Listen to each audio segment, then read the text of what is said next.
नमस्कार दोस्तों, स्वागत है आपका इंडिया न्यूज मध्य प्रदेश छत्तीसगढ़ देख रहे हैं आप और मैं हूं आपके साथ शिवम सोनी। और अब आगे देखिए ग्राउंड जीरो से ग्राउंड रिपोर्ट। फरवरी का महीना शुरू हो गया और इस दिन बहुत खास होता है वैलेंटाइन डे। जो भी इश्क में रहते हैं, लव में रहते हैं, उनके लिए बहुत स्पेशल होता है ये महीना, वो 14 फेब। क्या कहना चाहेंगे आप वैलेंटाइन डे को लेकर? स्पेशल होते हैं मैम मोमेंट्स, और सारे मोमेंट्स मैं तो मानती हूँ कि एंजॉय करना चाहिए पर्सन को अपनी लाइफ के, और बहुत स्पेशल लगता भी है अपने आप को, अच्छा फील होता है। 14 फेब को वैलेंटाइन डे, जैसा कि आप जानते हैं आज चॉकलेट डे है, तो सब एक दूसरे से अपनी फीलिंग शेयर करेंगे, एंजॉय कर रहे हैं और बहुत सारी प्लानिंग्स चल रही हैं। अभी रोज डे, प्रपोज डे गया है, अब कल टेडी डे है, देखते हुए टेडी बियर की लगेगी बाहर। चॉकलेट डे है तो आपको मिली चॉकलेट? अभी तो कोई चॉकलेट नहीं मिली, अभी तो मैं लेके आई हूँ सामने वाले के लिए, अब दूंगी शाम को, ऑब्वियस सी बात है मिलेगी। और 14 डेज जो रहता है, हाँ, जो वैलेंटाइन डे बहुत ही खास होता है। उस दिन रेड रोज का तो खास ही इम्पोर्टेंस है। तो आपने अभी कुछ ऐसी तैयारी शुरू कर दी है कि स्पेशल डे जो हमेशा याद रखते हैं, सरप्राइज गिफ्ट? तैयारी तो नहीं, हम लोग का सडन कुछ भी प्लान हो जाता है, तैयारी तो अभी कुछ नहीं। कुछ स्पेशल थोड़ा डिफरेंट? हाँ, बुके वगैरह करा रहे हैं, चॉकलेट्स के बुके रेडी हो रहे हैं। बहुत अच्छा है मैम, पलक गुप्ता। वैलेंटाइन डे वीक की शुरुआत हो चुकी है, क्या कहना चाहेंगे आप? वेल, आशिकों का त्योहार कहा जाता है इसे। तो पहला तो रोज डे था, फिर प्रॉमिस डे, अब आज चॉकलेट डे है, तो अलग अलग तरीकों से चॉकलेट को देने के लिए आज यहाँ पर आए हैं। तो हमने चॉकलेट्स ली है, उसका बुके बना के हम देने वाले हैं और बहुत अच्छा लगता है शेयर करना, रोज एक दूसरे से गिफ्ट वगैरह देना लेना, बढ़िया लगता है। वुमेन डे रहेगा 14 वैलेंटाइन डे, तो अभी तो कुछ सरप्राइज वगैरह आप लगता है तैयारी कर रहे हैं अभी? हाँ, सरप्राइज तो बहुत सारे सोच रखे हैं, तैयारी भी कर रखी है, लेकिन अब वैलेंटाइन डे वाले दिन देंगे, उसे अभी बताएंगे नहीं। शहरों पर चढ़ रहा है हिजाब धीरे धीरे, देश की सियासत का रंग आज जरा बदला हुआ सा है। मैं इस वक्त मौजूद हूं उसी रोड पर जहां पर बुर्खा नशी लड़कियों का बाइक दौड़ाते हुए वीडियो वायरल हुआ था। भोपाल का ये वीआईपी रोड है, बड़े तालाब का किनारा है और इसी रोड पर कल शाम वीडियो जारी हुआ जिसमें कई लड़कियां जो हैं बाइक पर बिना हेलमेट बाइक को दौड़ाए हुए दिख रही हैं। इसके बाद धड़ाधड़ एक के बाद एक बाइक चलाते हुए बुर्खा नशी लड़कियों के कई वीडियो सामने आए। एक बाइक पर वीडियो ऐसा भी आया जिसमें लड़कियां बुर्खा नशी तो हैं लेकिन फ्लाइंग किस देती हुई नजर आ रही हैं। दूसरा वीडियो वो वायरल हुआ जिसमें एक ही बाइक पर बिना हेलमेट 4 लड़कियां बुर्खा नशी बैठी हुई बाइक दौड़ा रही हैं। ऐसे में सवाल यह है कि आखिर ये नफरत के बीच देश में कौन बो रहा है? क्या भगवाधारी और बुर्खा नशी लड़कियां सियासत का शिकार हो रही हैं? और क्या कहीं नफरत फैलाने का किसी का ये राजनीतिक हिडन एजेंडा तो नहीं? इस पर तमाम छात्रों को भी, लड़कियों को भी ध्यान देने की जरूरत है ताकि देश का माहौल सुधर सके और देश की फिजाओं में घोली जा रही नफरत दूर की जा सके। कैमरामैन अजय कटियार के साथ ब्रिजेश जैन, इंडिया न्यूज भोपाल। इंदौर शहर में कोरोना का प्रकोप कम होता हुआ नजर आ रहा है, लेकिन फिर भी 350 के आसपास पॉजिटिव मरीज रोजाना रजिस्टर हो रहे हैं। पिछले 24 घंटों में इंदौर शहर में 351 पॉजिटिव मरीज सामने आए, तो वहीं 2 लोगों ने कोरोना के चलते अपनी जान गंवा दी है। ये राहत की बात है कि पिछले महीने के मुकाबले इस महीने में देखने में आ रहा है कि धीरे धीरे कोरोना के पॉजिटिव पेशेंट्स की गिनती कम होती हुई नजर आ रही है। लगातार हिदायत दी जाती है क्योंकि सबसे ज्यादा जरूरी है, यदि जान है तो जहान है। मास्क जरूरी अब भी इसलिए है क्योंकि यही आपकी सुरक्षा का सबसे मूल मंत्र कहा जा सकता है। इंदौर शहर की जनता भी मास्क को अपनाती हुई नजर आती है। इस वक्त एक पेट्रोल पंप पे मौजूद हूँ। सर, मास्क कितना जरूरी मानते हैं? सर, बहुत जरूरी है मास्क। जरूरी है जी। शहर में लापरवाही तो नहीं दिख रही है? सर, है लापरवाही से। लापरवाही है जी। आपको क्या लगता है मास्क क्यों जरूरी लगता है अब भी? सर, मास्क इसलिए जरूरी है कि सेफ्टी अपने हाथ। सेफ्टी अपने हाथ में है, तो भाई साहब का सीधे तौर के ऊपर कहना है कि सेफ्टी हमारे अपने हाथ में है। पेट्रोल पंप पर जब भी कोई पेट्रोल डलवाने आता है, यदि कोई मास्क नहीं लगाता है तो टोका जाता है। मैम, मास्क नहीं लगा के आते हैं तो टोकना पड़ रहा है? सर, बोलते हैं हम लोग, उनको मानते नहीं। मास्क कितना जरूरी मानते हैं आप लोग? मास्क जरूरी है सर। जरूरी है? जरूरी है। बिना कोरोना की स्थिति अब पहले से बेहतर हो रही है, पर फिर भी लगता है कि मास्क जरूरी है। मास्क तो जरूरी है सर, अब भी जरूरी है मास्क। पेट्रोल पंप के कर्मचारी भी यही कहते हैं। मैं भाई साहब से पूछ लेता हूँ, सर मास्क को कितना जरूरी मान रहे हो और इंदौर में लापरवाही देखने को मिल रही है या लोग अवेयर हो गए? नहीं सर, जिस तरह से न्यूज में पढ़ रहा है कि कवर हो रहा है, हम भी यही आशा करते हैं कि धीरे धीरे ये बीमारी खत्म हो जाए, क्योंकि इससे क्या हो रहा है कि रोज की दिनचर्या, लोगों की दिनचर्या, पैसे की इनकम सब बंद हो चुकी है। अपन ये चाहते हैं, आप भी ये चाहते हैं और हम भी यही चाहते हैं कि वापस से जैसे दो तीन साल पहले जैसी रूटीन थी, सबका जो खर्चा चलता था वैसे ही वापस चले, वैसी ही जिंदगी हो जाए। और उसी जिंदगी को पाने के लिए हमें मास्क लगाना जरूरी है। कोरोना के पॉजिटिव पेशेंट्स कम हो रहे हैं, ये खुशी की बात है। धीरे धीरे यदि हम सतर्कता रखेंगे तो आने वाले वक्त में कोरोना की इस लड़ाई में हम निश्चित रूप से जीत सकते हैं। वीरेंद्र के साथ मैं अतियाब शेख, इंडिया न्यूज, इंदौर। छिंदवाड़ा में अवैध कॉलोनियों का जैसे मकड़ जाल सा फैल गया और अब छिंदवाड़ा का प्रशासन जो है वो अलर्ट मोड पे आ गया। छिंदवाड़ा प्रशासन, नगर निगम, राजस्व विभाग मिलकर जो है अवैध कॉलोनाइजर पर और अवैध कॉलोनियों पर कार्रवाई कर रहा है। आप देख सकते हैं ये अवैध कॉलोनी है छिंदवाड़ा के मोहरली में, जहां के खंबे जो हैं अभी तोड़े गए हैं। जेसीबी मशीन यहां पर है, नायब तहसीलदार खुद यहां पर मौजूद है, नगर निगम का अमला ये साफ साफ नजर आ रहा है। पिछले दिन भी ये कार्रवाई हुई और इस कार्रवाई की जद में एक ऐसी महिला का लेआउट आ गया जिसने अवैध कॉलोनाइजर से जो है बहकावे में आकर एक प्लॉट खरीद लिया था और अपना लेआउट डाल दिया था, जिसको कि प्रशासनिक अमले ने, नगर निगम के अमले ने कॉलोनाइजर का ऑफिस समझकर तोड़ दिया। अब इस पर जो है हम ये अपील भी करते हैं और छिंदवाड़ा प्रशासन ने भी हमारे जरिए ये अपील की है कि लोग जब कॉलोनियों में प्लॉट खरीदने जाएं तो वो देख लें कि कॉलोनी वैध है या नहीं, वहां का डाइवर्शन है या नहीं, या कि कोई ग्रीन बेल्ट पे या कोई ग्रीन जोन में कॉलोनी काटकर प्लॉट बेचे जा रहे हैं। तो इससे जो है लोगों का जो नुकसान होता है वो नुकसान नहीं होगा। वहीं अब जो है एक प्रावधान के तहत कि अगर अवैध कॉलोनाइजर लोगों को इस तरह प्लॉट बेचेंगे, लोगों को धोखे में रखकर प्लॉट बेचेंगे, तो उन पर भी कार्रवाई जो है वो होगी। अब ये देखने वाली बात होगी कि छिंदवाड़ा में जो इस तरह की कॉलोनियां पनप रही हैं, ये कॉलोनियों को नहीं पनपने देने में छिंदवाड़ा प्रशासन कितना कामयाब होता है। छिंदवाड़ा से मैं आफाक हुसैन, इंडिया न्यूज के लिए। सर दिक्कत तो हो रही है, फिर भी अपना जैसा काम तो कर ही रहे हैं हम लोग, पर वही चाहते हैं कि समय को जो 10 बजे किए 10:30 से आगे का समय 6 बजे तक कर दे, तो इससे क्या थोड़ा अपने को भी समय मिल जाएगा। अभी क्या है, आने के लिए तो अपन 10 बजे आ ही रहे हैं, फिर भी थोड़ा सा क्या परेशानियों का सामना करना पड़ रहा है। 5 दिन का वीक बनाया गया है शासन द्वारा। पहले का समय ठीक था या अभी जो निर्णय लिया गया वो उचित है?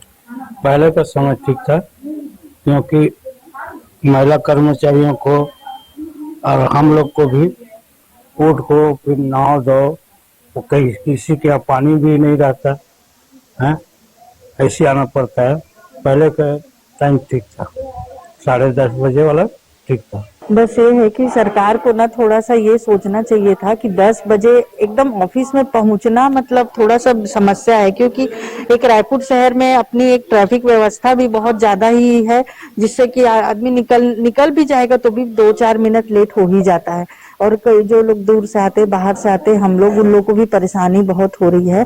घर का भी ना काम देख पा रहे हैं और ऑफिस में पूरा का पूरा सुबह से लेके शाम हो जा रहा है। हम लोग ये तो यही चाह रहे हैं कि हम लोग का जो समय है या तो पुराने जैसा ही कर दे, 10:30 से 5:30 या 10:30 से 6 तक बढ़ा दे। बाकी हमको और कोई आपत्ति नहीं है, हम तो अपना काम करेंगे ही। अभी जो फरमान जारी किए 5 डेज वीक का, क्या कहती है? पहले की व्यवस्था ठीक थी कि अभी जो व्यवस्था बनाई गई है 10 से 5:30 की वो ठीक है? पहले की व्यवस्था ठीक थी सर। जबलपुर में वैक्सीनेशन अभियान पिछले कुछ दिनों में धीमा हुआ है और उसकी वजह है कि जो किशोरों का वैक्सीनेशन है उसमें वैक्सीन की कमी एक बड़ा कारण है। कोवैक्सीन जो है वो पर्याप्त मात्रा में उपलब्ध नहीं है और यही वजह है कि अभी जो है वो सेंटर्स घटाए गए हैं और कम सेंटर्स पर जो वैक्सीन है वो उपलब्ध है। इसके अलावा अगर बात की जाए तो बुजुर्गों के वैक्सीनेशन अभियान में जो प्रिकॉशन डोज है उसमें भी खासी जागरूकता नज़र नहीं आ रही। महज अभी तक 18% बुजुर्गों ने ही जो है वो वैक्सीन का डोज, प्रिकॉशन डोज लिया है। वहीं अगर किशोरों की बात की जाए तो 83% से ज़्यादा जो है फर्स्ट डोज वैक्सीन का कंप्लीट हुआ था। सेकेंड डोज 54% के करीब हुआ था, लेकिन उसके बाद कहीं ना कहीं वैक्सीन की कमी जो है वो बनी हुई है। कोवैक्सीन जो है वो पर्याप्त मात्रा में उपलब्ध नहीं है। हालांकि जो सेंटर्स हैं वहाँ अभी भी भीड़ नज़र आ रही है, लेकिन जो बुजुर्गों का प्रिकॉशन डोज है उसको लेकर कहीं ना कहीं जागरूकता की कमी नज़र आती है। अगर बात की जाए तो 2.5 लाख से ज़्यादा बुजुर्ग हैं जिन्हें प्रिकॉशन डोज दिया जाना है, लेकिन महज 18,000 बुजुर्गों ने प्रिकॉशन डोज लिया है। ऐसे में अब कहीं ना कहीं एक बार फिर जागरूकता अभियान चलाए जाने की ज़रूरत है और स्वास्थ्य विभाग लगातार जो है कहीं ना कहीं ये प्रयास कर रहा है कि प्रिकॉशन डोज को लेकर बुजुर्गों में जागरूकता लाई जाए और इसके लिए बड़े अभियान जो है एक बार फिर से चालू किए जाएं। कैमरामैन बीरेन के साथ राजेश कुमार विश्वकर्मा, इंडिया न्यूज, जबलपुर। छत्तीसगढ़ में जैसा कि मौसम वैज्ञानिकों ने कहा था कि 9 और 10 फरवरी को बारिश होगी, तो 9 फरवरी की रात को 1 बजे आधी रात को झमाझम बारिश हुई और पूरी राजधानी तरबतर हो गई। लगभग पूरी रात 2 से 3 घंटे तक यहाँ बारिश होती रही और इसने तापमान में गिरावट भी ला दी है। एक बार फिर छत्तीसगढ़ की राजधानी शीतलहर की चपेट में नजर आ रही है। मैं दिखाना चाहूंगा जिस तरीके से यहाँ पर आपको दिखेगा कि पानी काफी बरसा है, जिसकी वजह से काफी राजधानी में ठंडक का मौसम आ गया है। जिस तरीके से इस समय आपको मैं बादलों का दिखाना चाहूंगा तो पूरी राजधानी इस समय घने बादलों से, काले बादलों से ढकी हुई नजर आ रही है और जो मौसम है पूरी तरीके से प्रदेश का मौसम, छत्तीसगढ़ के सभी संभागों में मौसम का अमूमन यही हाल है। मौसम वैज्ञानिकों ने कहा था कि सरगुजा संभाग में ओले गिरने की संभावना है, तो वहीं पूरे प्रदेश के सभी जिलों में, सभी शहरों में झमाझम बारिश हो सकती है। तो उसका अनुमान सही साबित हुआ और देर रात बारिश हुई। इस बेमौसम बरसात ने किसानों की चिंता बढ़ा दी है, क्योंकि रबी फसल का समय है और ऐसे में रबी फसल के लिए यह मौसम ठीक नहीं है। तो किसानों की चिंता बढ़ी हुई नजर आ रही है और किसान इस बेमौसम बरसात से कहीं ना कहीं चिंतित है। अभी सरगुजा संभाग का जो मौसम है, वहां का जो तापमान है लगभग 3 डिग्री तक पहुंच गया है। मैनपाट -, डिग्री में चल रहा है। साथ ही रायपुर की बात करें तो रायपुर में भी पारा 6 से 7 डिग्री तक पहुंच गया और कड़ाके की ठंड यहाँ पर एक बार फिर से देखने मिल रही है। मौसम वैज्ञानिकों के अनुसार अभी ठंड लगभग 3 से 4 दिन और बरकरार रहेगी। कैमरामैन अभिषेक सक्सेना के साथ अमित चौरसिया, इंडिया न्यूज, रायपुर।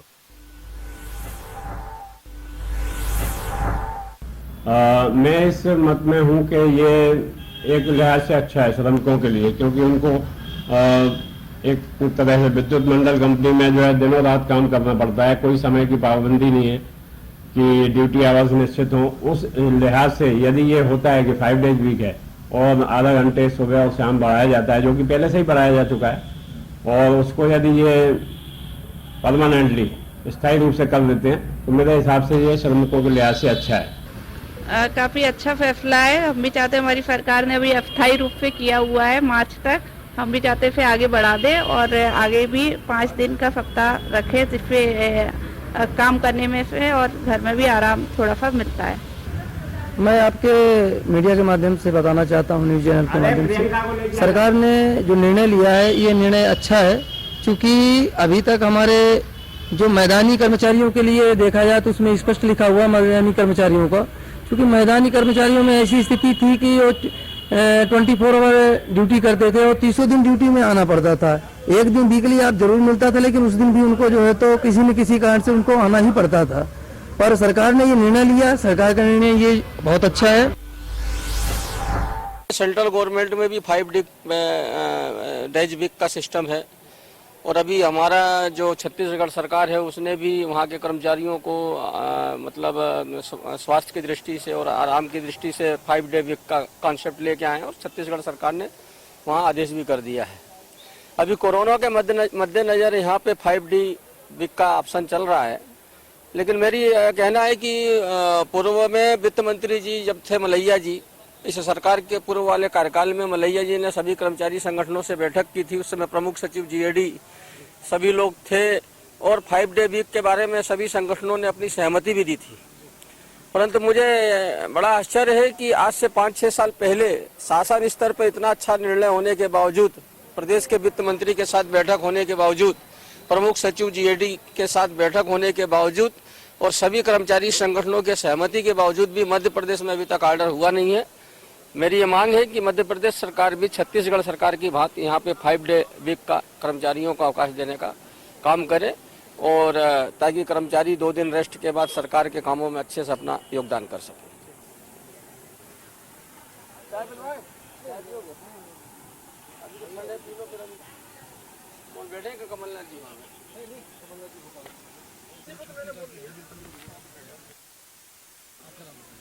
मेरा नाम दिनेश कुमार दुबे है। ये जो कर्मचारियों को 5 दिन का वीक करने का है, मैं भी यही चाहता हूँ कि कर्मचारियों को भी और भी काम रहते हैं घर पे, तो 5 दिन का वीक अच्छा है, अच्छा फैसला होना चाहिए। और कोरोना का भी वो है तो इससे 2 दिन नहीं आएंगे, कम से कम उससे बचाव होगा। नाम बताइए पहले। अफजल अली। बताइए साहब, छत्तीसगढ़ के अंदर इशू करिए शनिवार रविवार की छुट्टी अपने मध्य प्रदेश में होना चाहिए, ये वो हो जाए तो अच्छा रहेगा। मोहम्मद असलम। मैं भी वही चाहता हूँ साहब, जो अभी बाबू भाई ने आपको बोला कि छत्तीसगढ़ में जो शनिवार इतवार की छुट्टी होती है वही अपने यहाँ भी लागू होना चाहिए। बस क्या फायदा इससे आपको होगा? अब इससे क्या साहब, सभी को फायदा है, समय मिल जाता है। सही बात है, बच्चों के साथ में थोड़ा सा टाइम स्पेंड करने के लिए आदमी को समय मिल जाता है। खान, हम ये चाहते हैं सर, जो मध्य प्रदेश छत्तीसगढ़ सरकार ने जो 5 दिन किए हैं, मध्य प्रदेश शासन भी 5 दिन का मतलब 2 दिन का अवकाश हमको दिया है, ताकि हम अपने घर में जो भी परेशानियां, जैसे बच्चे बीमार हैं या माता पिता बीमार हैं, उनकी सेवा में आते हैं, उनका काम कर लेते हैं, उनकी सेवा करते हैं, उसके बाद तरोताज़ा होकर ऑफिस में आ जाते हैं सोमवार के दिन। यही है मांग हमारी।